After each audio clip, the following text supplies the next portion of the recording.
Hello, I'm Danielle with Danielle's Critters, and I really wanted to take a moment today to talk about the things that you should consider before you begin a reptile breeding business, because so many people have been asking me at shows. So I have thought a lot about this myself and continue to think about it as I progress through my business. And I do think that before you get started, these are definitely the things that you should consider. And it doesn't really matter what type of reptile you're breeding. These things will apply whether or not you want to be a crested gecko breeder, a ball python breeder, a corn snake breeder, or any of the other many beautiful reptiles you can choose from. So I'm not sure that changing a squirmy ball python for a squirmy corn snake is going to help us any. But we're back. So the first thing that you need to consider when you've decided that you are interested in doing a reptile breeding business is definitely your time and your energy. And I really, really cannot stress this one enough. So I've bought out three breeders now. I bought out a gargoyle gecko breeder, a crested gecko breeder, and a ball python breeder. And in all three circumstances, it was time and energy. That was the reason that they were getting out of it. So with the crested gecko breeder and the gargoyle gecko breeder, everybody was in really good health, and it was clear that the breeder was tired and ready to move on, but they had not gotten to the point where their animals were suffering because of it. With the ball python breeder, he had been working 12-hour shifts, 6 days a week, and he was clearly tired. His animals came in dirty, 4 of them came in sick, and it was quite a mess to get everybody healthy and up to snuff on quality care. So when you're considering your own time and energy, you have to consider all of your commitments. And so you're looking at what your job is taking up, you're looking at your family and your friends and your kids and the current pets that you own and any other responsibilities that you may already have. And when you're thinking about the time and energy that it's going to take care of your animals, you are looking at animal care, which is a really big and important thing. That is the thing that you can't really slack on. But you're also looking at, you will need to have time and energy to breed the animals. You'll need to have time and energy to keep records. You'll need to have time and energy to market yourself and to find new homes for the animals that you've bred. And if you don't find homes for them, then you will have an increasing number of animals to care for. And we actually had that happen last year. So I had started breeding crested geckos and gargoyle geckos in 2022, and my plan was to figure it all out and then start selling them in 2023, and that's what I did. And I had this idea that we would go to a show and the geckos would fly off the table, and then the money would start coming in, and I would reduce the number of animals that I had to care for. We produced over 120 gecko babies last year, and we went to several shows in the fall. We were lucky to sell 1 or 2 geckos per show. So the geckos weren't flying off the table, and I had all of these animals to take care of. I actually stopped production of geckos, and that has actually screwed this year up because this year they're selling. So we are down to 7 gargoyle geckos that are ready for new homes right now, and that is probably all we'll have until January, when this year's hatchlings, because we had a late season, when this year's hatchlings are actually ready to go. This corn snake has definitely been on the move. We're going to put her back. She will hopefully be a mom here at Danielle's Critters next year. She is an ultramel palmetto, for those who are interested. And we actually have a palmetto male, and we are hoping to produce beautiful palmetto babies next year. She has a rabbit hair in her mouth. That is totally my fault, because I had the rabbit.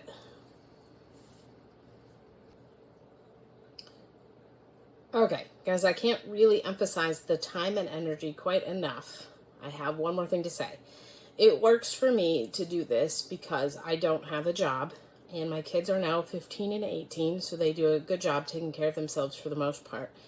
And so I really do spend most of my days taking care of animals and playing and so forth. And even I don't have it all figured out. So the animals always come first, which means that social media and marketing often come last. We do not want to do shows further than 2 hours from our home very often. Oop, careful, Albert. So it is important to work on marketing and getting my name out there on the internet so that people want to buy animals from me online, but it is also time consuming and I don't have it all figured out. But I do think that the time and energy is the most important thing that you need to consider when you're considering whether or not breeding reptiles is for you. If you've considered your time and your energy and you're pretty sure that you can handle all of the animal care, the marketing and online work, and doing shows, then it is time to consider the money aspect. So I think this is one that's easy to get overshadowed, partially just because buying animals is so much fun, having new animals is so much fun. It is easy to think about the animal as an expense. So this crested gecko would be, X number of dollars. And if I bring it home, then I have invested that much money into my business. But it's also easy to forget how much the infrastructure costs, particularly the infrastructure. So you need a place to put that animal and you need all of the equipment to take care of it. And as you grow the number of animals that you're taking care of, that may change. So when we had just a couple of snakes, I would warm them up in a jar and it worked just fine and was easy to do, and everybody got fed real fast and easy. Now we have 72 snakes in our care at this point in time, and warming up their food takes a lot more effort and we've had some trial and error on how to make that work with so many animals. Similar concepts could be said for the gecko food. When you're mixing up gecko food for a couple of animals, it's real easy to do. You can even see there's squirt bottles that you can get, and but by the time you get to 100 geckos, the amount of food that you're mixing up for one feeding is a lot more and needs different equipment to make it work. So you have the infrastructure that's going to take time. It's going to take money, and you have the animal cost that's going to take money, and you have the ongoing expenses of their supplies that take money. And it's easy to think about this from a investment standpoint. But if you are required to pay your bills with anything that is coming out of your business, then that is going to put a huge stress on your business. So we've been doing this now for 2 full years, just over 2 years, and all of the money that was invested came from my husband's job. It was not part of our regular household budget, although we did overspend at times and find ourselves having to scrimp a little bit to get by. We have not pulled any money from Danielle's Critters. We are now to the point where Danielle's Critters can pay for our basic needs, so I can cover the cost of food and the cost of substrate and our basic infrastructure. I am having a hard time continuing to invest in new animals, and I do not think that we will be able to collect any money from Danielle's Critters for at least the first 5 years, but probably closer to the first 8 years in order to build it up into what I want it to be. So if you are trying to replace your day job income with that, then that gets a lot more complicated. And that needs to be taken into consideration if you are going to need to pay the bills. I talked to somebody at the show who had gotten sick, and he was struggling to be at the show because he wasn't feeling well, but he also had bills he had to pay, so he had to be there. And that is a much more difficult place to be than knowing that all your bills are paid for and you are building your business into something that can hopefully give you money in the future.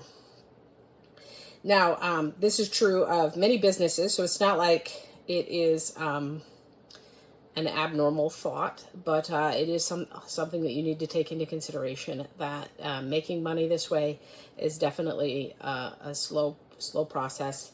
And there are a lot of people who do this who don't end up making money, who instead spend all their money on the animals and spend all their money buying new animals. And that is also easy to get into.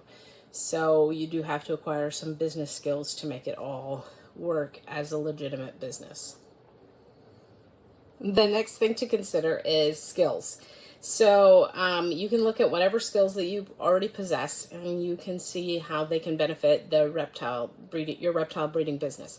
Oftentimes, you have a love and a passion for a specific animal or a specific group of animals, or you have some knowledge to go with that, and the care of the animals might be the easy part. If you don't have that, then you'll definitely have to learn how to take care of your animals.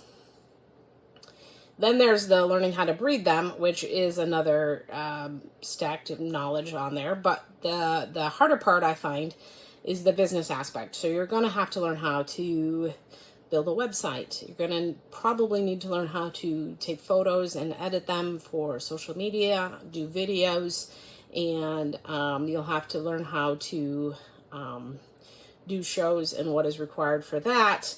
So there's all of these skills that you have to learn in order to make it actually function as a business. And it is important when you're thinking about whether or not you want to do that to consider the parts of the business that you might not enjoy. I love taking care of the animals. I love hatching out babies. I love seeing progress made in those areas. I struggle a little bit when things aren't going like I thought they would or should. That's often like I thought my corn snakes were going to have eggs, and then a bunch of them didn't, and that was highly disappointing. This gecko actually threw itself away, so we will be right back with somebody new. So it has been hard to experience positives and negatives that go along with actually breeding the animals and not knowing exactly what's going on or how to fix them. But the real challenge has been the business aspects. It has been learning how to do videos and edit them, and learning how to build a website, how to do social media in general. Social media feels like a really foreign concept for me. It's true that I scroll on Facebook, but the idea of posting pictures regularly is something I've never done. I'm not even good at taking pictures regularly, so it has been a challenge to learn those skills. In addition to the skills that are involved, the legality behind having a business was also very complicated and continues to present challenges in the paperwork category. So we had to learn how to set up our business. And when we did that, which I of course did after I started breeding, which is the opposite of what you should do, I found out that our business wasn't legal in the county that we lived in. The county that we lived in classified all animal breeding businesses in the same category as the cat and dog rules. And in that county, you needed 1.5 acres of agricultural land in order to breed animals. And we did not have that, nor could we afford to get that in that county. So we actually ended up moving 3 hours away so that our business could be legal. And it's a huge part of why we moved here. Actually, we would not have moved here if I hadn't been doing that. So that is, we're very happy with our home. I did get a reptile room out of it, and that's great. The geckos are no longer being bred in our bedroom, which is super nice. But it is important to note that legality is important, and figuring out what the laws and the rules are for the area that you live in can be really difficult and can require a lot of phone calls and paperwork. We are now fully legal. I have a license in the county that we currently live in. We also have the ability, permission, however you want to put it, for both North and South Carolina. We have to collect sales tax and submit that to the government. And so that is additional paperwork that you have to fill out each month to let them know how much money that you took in and how much money you owe them in sales tax. When we collect cash, we pay the sales tax out of that money, and we don't add it on top because we are lazy and that sounded like too much math. When we take cards, the Square, which is what we use to take electronic payments, they add the sales tax on, and then we don't have to pay for it out of our own pocket. But we still have all of this paperwork that we have to do each month. And that doesn't even get to the fact that there's like additional paperwork to fill out each year and so forth. So you do have to figure out the legality in your area. You have to figure out what paperwork you need to fill out, and you'll have to do all of that to figure out how to have your business be legal if you want that. So the final thing that you need to consider is the hard parts. And this was something I definitely did not think about. The hard parts can be animal death. For me, that is a huge, huge hard part. Reptiles do a really, really good job at hiding when they're sick. And that is when you have just one, it can be a surprise to find out that it's sick, even if you're checking on it on a daily basis. It's even harder if you have a lot of them. You may miss signs and symptoms that your animal is sick, and so it can be a big surprise. We've had a few of those, and they're very sad and very difficult. They can also add to that workload, so that's important to consider with your whole time and energy thing. If you have a sick animal, it's going to need care usually multiple times a day, and that's going to be on top of everything else that you already have to do. Animals die, and sometimes it's really, really hard. We had a tricolor hognose female who didn't make it through brumation. I have no idea why she didn't make it through brumation. She had done just fine. I checked on them every 2 weeks and made sure that they had water, and she was alive 2 weeks before I pulled her out, and when I pulled her out, she was gone. And I don't know why. You have babies that just don't make it. They, for whatever reason, there's something wrong that we don't see, or and they don't make it, and that's really hard. And you can have deformities. I've had 2 now that have hatched out of the egg. I had a baby gargoyle gecko hatch out who had its intestines hanging out, and I have a crested gecko now that I'm trying to nurture still, who has like a kink in its neck, and it does not seem like it's doing that great. So those are definitely high on the hard parts list. And then there's it's hard when things don't go right. We bred 7 corn snakes this year, and 3 of them laid clutches. And the ones that did not lay clutches most of the ones that did not lay clutches were the ones that were worth the most money. And I know that it can feel icky to think about animals as money, but in this case, we had 2 scaleless corn snakes that didn't lay eggs, and so they would have had 100% scaleless corn snakes. So their babies would have sold for $300 to $600 each. And then we had a palmetto female, the one that was on camera earlier, who didn't lay, and her babies would have been worth $300 to $400 each.